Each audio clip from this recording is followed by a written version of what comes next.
Leaders from all over Africa gather in Johannesburg for the African Union Summit. What major issues were on the agenda and what was accomplished? Hello, I'm Anand Naidu and this is The Heat.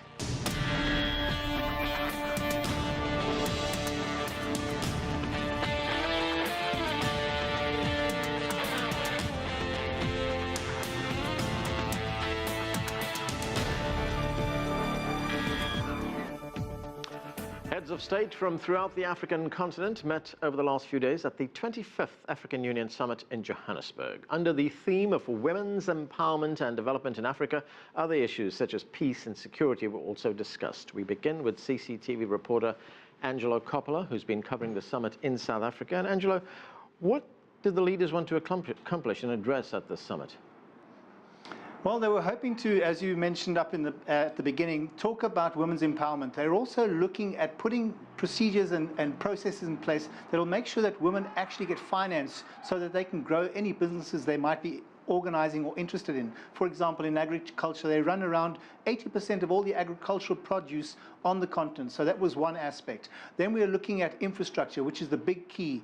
Because if you don't have infrastructure, you can't have regional integration on an economic level or continental integration. So those are the key three issues that they were hoping to address at the start last week when all the diplomats and all the technocrats arrived in Pretoria. So it's been 5 days worth of backroom, backdoor consultations to try and set agendas for the heads of state to agree to.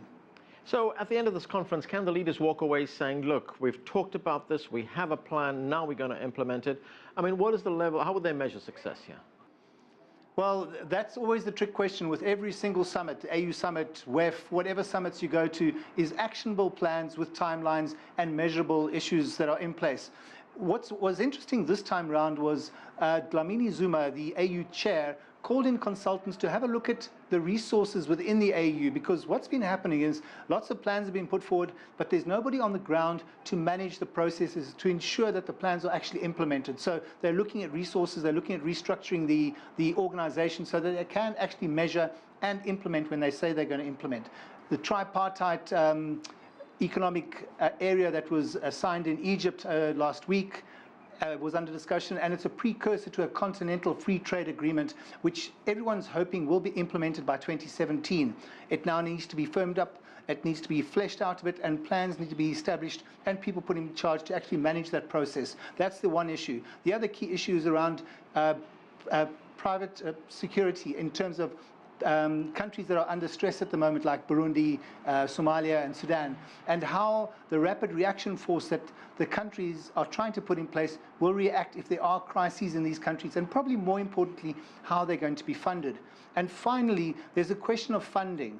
At the moment, South Africa is the major funder of the AU, and it's been trying to find alternative ways of funding this organization.